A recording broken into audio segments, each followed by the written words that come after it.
আমাৰ ইয়াতে আমাৰ হিন্দু সমাজৰে ব্যক্তি এজন মানে বেমাৰৰ কাৰণে বোলে খ্ৰীষ্টান ধৰ্ম গ্ৰহণ কৰিলে। তাত কৈছে বোলে তেওঁলোকক যে খ্ৰীষ্টান ধৰ্ম ল'লে বেমাৰ আজাৰ যিকোনো মানুহৰ ভাল হৈ যায়।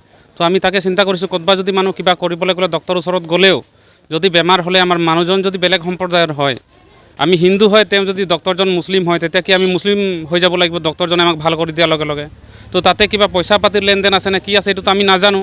কি কাৰণে দিছে এতিয়া মানুহজনে কৈছে বোলে মই ঘূৰি আহিব পাৰিম। আমাৰ ইয়াত 3খন সমাজ আছে, আমাৰ মন্দিৰ পৰিচালনা সমিতি আছে, বিৰছা মুণ্ডা সেৱক সংঘ আছে, মুণ্ডা সমাজ আছে। তেওঁ মানুহজন নিজে এজন মুণ্ডা সমাজৰ হিন্দু মানুহ হয়। তো তেওঁ কৈছে যদি হিন্দু ধৰ্মত ঘূৰি আহে তেখেতৰ সম্পূৰ্ণ দায়িত্ব তেওঁলোকৰ সমাজে লৈছে। তথাপিও মানুহজনে কৈছে, তো মানুহজনীয়ে কয় মই বোলে এৰি আহিব নোৱাৰোঁ।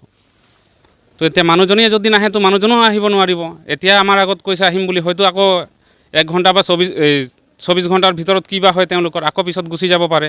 তো আমি বিচাৰিছোঁ, এইটো আমাক দুখ লাগিছে যে ধৰ্মটো ধৰ্মান্তৰ কৰা কোনোবা দালালি সোমাই গৈছে ইয়াত। বৰ্তমান আমি সকলো ইয়াৰ এইখিনিত বৰ্তমান থকা আমাৰ চব হিন্দু ৰাইজে আছে। আমাৰ খ্ৰীষ্টান সমজুৱাও আছে। ইয়াৰ পৰা যেনিবা এক চাইড ভাগ কৰা লিখীয়া আছে যেনিবা কথা।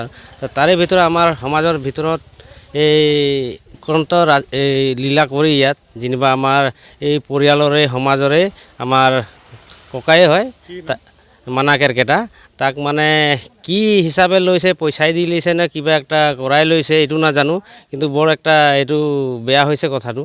তো এইকেইটা হ'ব নালাগিছিলে, কিন্তু এইটো একটা দালাল সোমাইছে ইয়াত আমাৰ তাত। তো মই যিমান পৰাপক্ষে মানে দালালটোক পালে ভাল আছিলে, কিন্তু এতিয়ালৈকে উল্লেখ কৰা নাই দালালটোৰ নাম।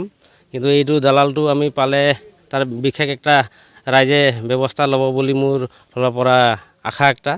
আৰু এই দালালটো আমাৰ ইয়াৰ আছে, ইয়াতে আছে, কিন্তু ইয়াত যদি ধৰ্ম লৈছে, ডিপুত লৈছে, তেতিয়া ইয়াত লোৱা মানুহটো একটা দালাল হ'বই। এই দালালটোক আমাক লাগে। আৰু এই ধৰ্মত যোৱাৰ কাৰণে আমাক সমাজক বেয়া লাগিছে, কিন্তু এইটো হ'ব নালাগে। তো এতিয়া ঘূৰাই অনাৰ কথা কৈছোঁ, কিন্তু ঘূৰাই অনাৰ এজনে মানিছে, এজনে মনা নাই। তো এইটোতে কথাটো আমি গম পালোঁ যে এইটো মহাজালী পইচাৰ বিষয়ে গৈছে, কিন্তু কথাটো উল্লেখ হোৱা নাই। এনেই কথা শুনা মতে ইয়াত টকা অলপ লৈছে, নাই কমেও 50-60 হাজাৰ টকাৰ হেৰি হৈছে লিলিমাই। আমি অলপ ইনকুৱাৰী কৰি মানে কথাটো গম পাইছোঁ, কিন্তু স্পষ্ট হোৱা নাই কাৰণে মই কথাটো কোৱা নাই।